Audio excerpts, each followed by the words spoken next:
Hello बच्चों, मैं पवन स्वागत करता हूं आप लोग का हमारे प्यारे से चैनल फिजिक्स यापा में।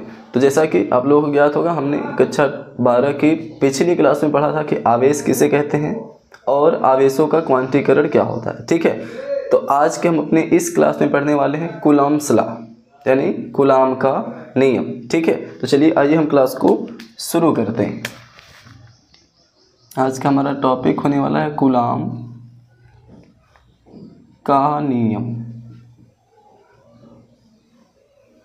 ठीक है, कूलाम का नियम। तो कूलाम का नियम है क्या, कहाँ लागू होता है? तो जिस तरह से आप लोगों ने पढ़ा है कि पृथ्वी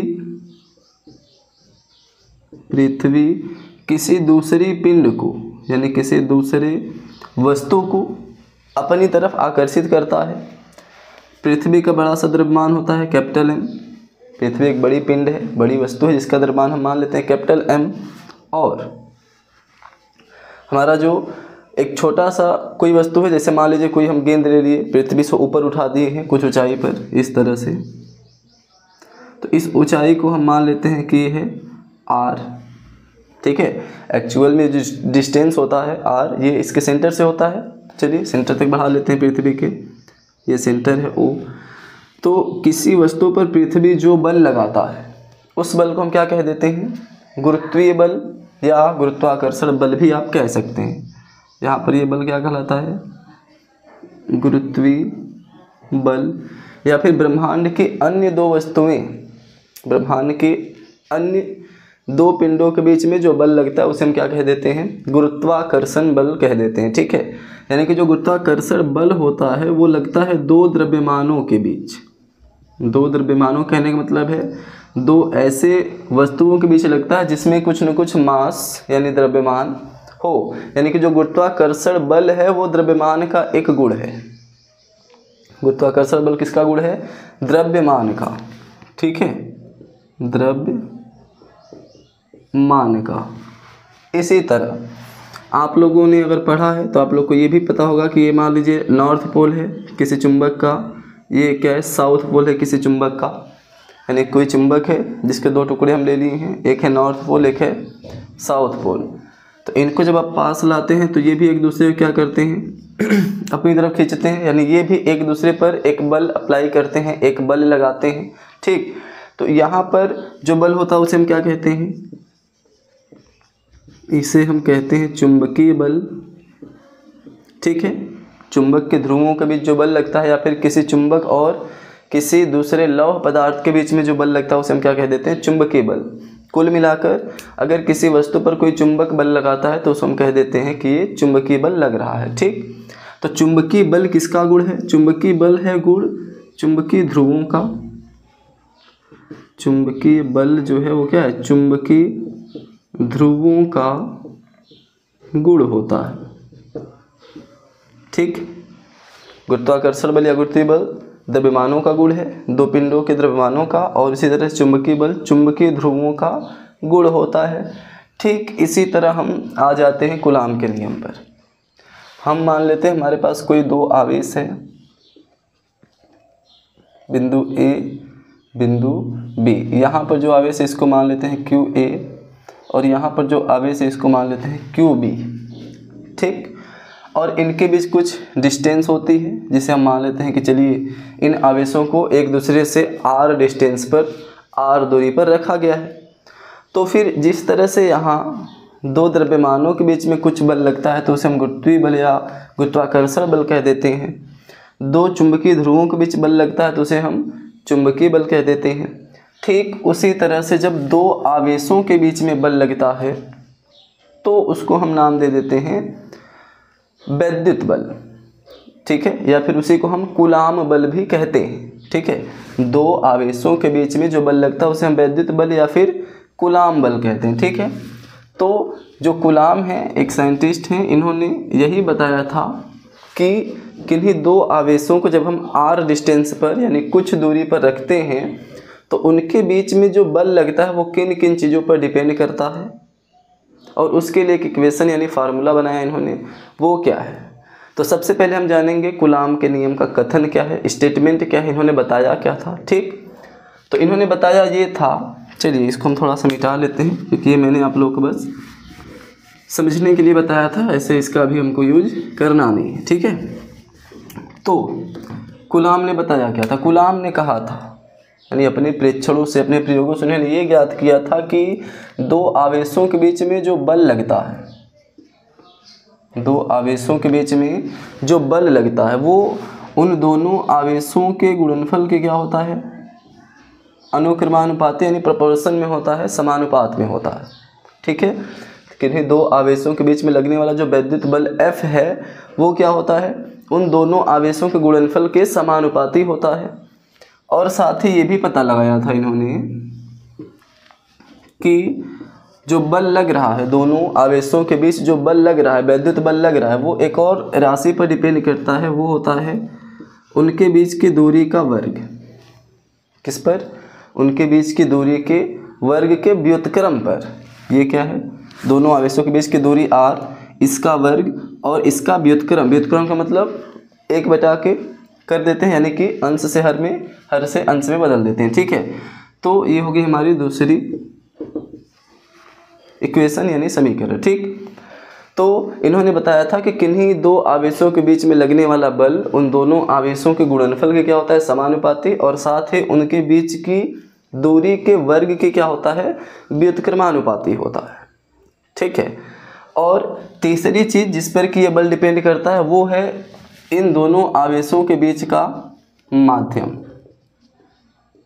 तीसरी चीज़ जिस पर कि जो वैद्युत बल डिपेंड करता है वो क्या है, दोनों आवेशों के बीच का माध्यम। जैसे दोनों अगर हवा में रखे गए हैं, जैसे मान ले हम एक आवेश ये, एक आवेश ये, दोनों के बीच में भी क्या है, हवा है, तो हवा के लिए जो बल लगेगा वो उसका मान कुछ और, दोनों को अगर पानी में डुबा दिया जाए तब भी कुछ न कुछ बल लगेगा, लेकिन उसका जो वैल्यू होगा हवा से अलग होगा, यानी हवा में जो बल है उससे अलग होगा, पानी में किसी तेल में डुबाया जाए वहाँ अलग होगा, इसके बीच में कोई कागज़ रख दिया जाए, कोई कपड़ा रख दिया जाए, प्लास्टिक रख दिया जाए, तो फिर जो बल रहेगा वो अलग कार्य करेगा।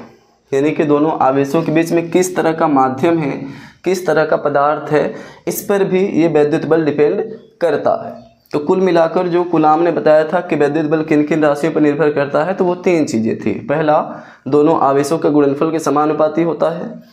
दूसरा, दोनों आवेशों के बीच की दूरी के वर्ग के व्युत्क्रमानुपाती होता है।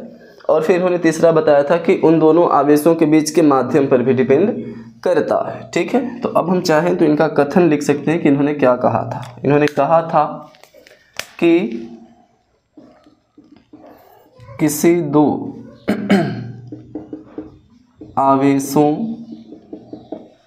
के बीच लगने वाला वैद्युत बल उन आवेशों के गुणनफल के समानुपाती तथा उनके बीच की दूरी, कैसी दूरी, सीधी दूरी, ये नहीं कि आप ऐसे टेढ़ा मेढ़ा ला रहे हैं, सीधी दूरी, उनके बीच की दूरी के वर्ग के, दूरी के वर्ग के व्युत्क्रमानुपाती होता है, व्युत्क्रमानुपाती होता है, ठीक। अतः इनके नियम के अनुसार हम लिख सकते हैं, अर्थात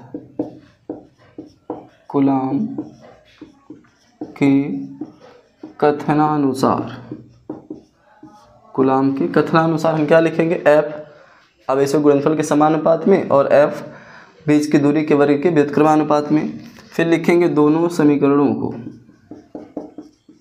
दोनों समीकरण को मिलाने पर यानी एक साथ लिखने पर क्या हो जाएगा, F proportional QA into QB into 1/r²। तो F प्रोपोर्शनल क्या आ जाएगा, QA QB/r²। और आप लोग जानते होंगे जब समानुपात का चिन्ह हटाते हैं तो कोई कांस्टेंट लिखा जाता है, जिसे हम K लिख लेते हैं, QA QB/r²। Are square. तो ये हो जाता है हमारा कूलाम के नियम का सूत्र। इसी को हम अगर आगे बढ़ाएं तो लिखेंगे कूलाम के नियम, कूलाम के नियम के लिए जो k का वैल्यू होता है, यानी कि स्थिरांक जो k है उसका जो वैल्यू होता है 1/4 पाई एप्सिलॉन नॉट होता है।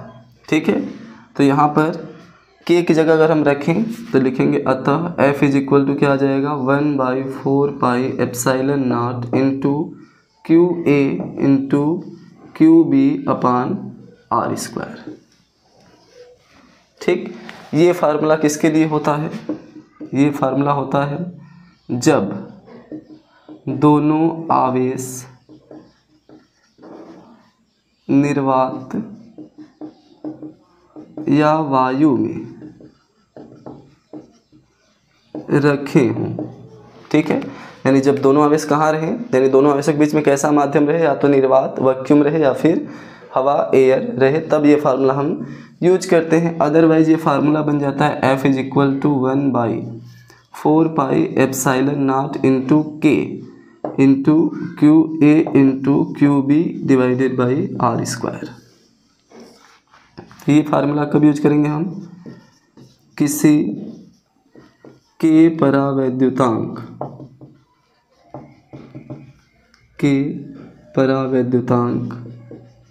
वाले माध्यम में आवेश रखने पर।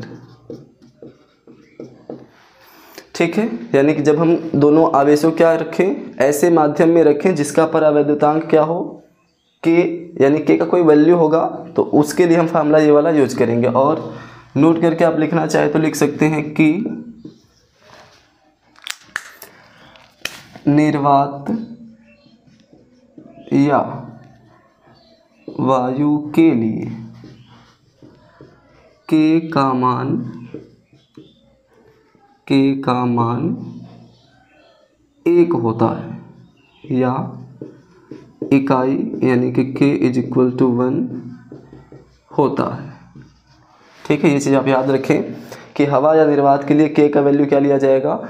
k का मतलब क्या है? परावैद्युतांक। ये चीज़ आप लोग ध्यान रखें। k क्या डिनोट करता है? परावैद्युतांक, यानी डाइलेक्ट्रिक कांस्टेंट को डिनोट करता है। ठीक है, तो हवा या निर्वात के लिए k का मान कितना होता है? इकाई यानी यूनिट यानी 1 होता है। ठीक है, तो चलिए ये था हमारा आज का छोटा सा क्लास। बाकी चीज़ों को हम कल यानी अगली क्लास में डिस्कस करेंगे। तो आशा करता हूँ आपको ये चीज़ें समझ में आ गई होंगी। आपको ये नियम याद रखना है, ये फार्मूला हमने कैसे लाया ये याद रखना है, और साथ ही साथ ये लाइन याद रखनी है। ठीक है, हो सकता है आपको ऑब्जेक्टिव में ऐसे सवाल देखने को मिल सकते हैं। ठीक है, तो चलिए आज के लिए इतना ही। Thank you so much.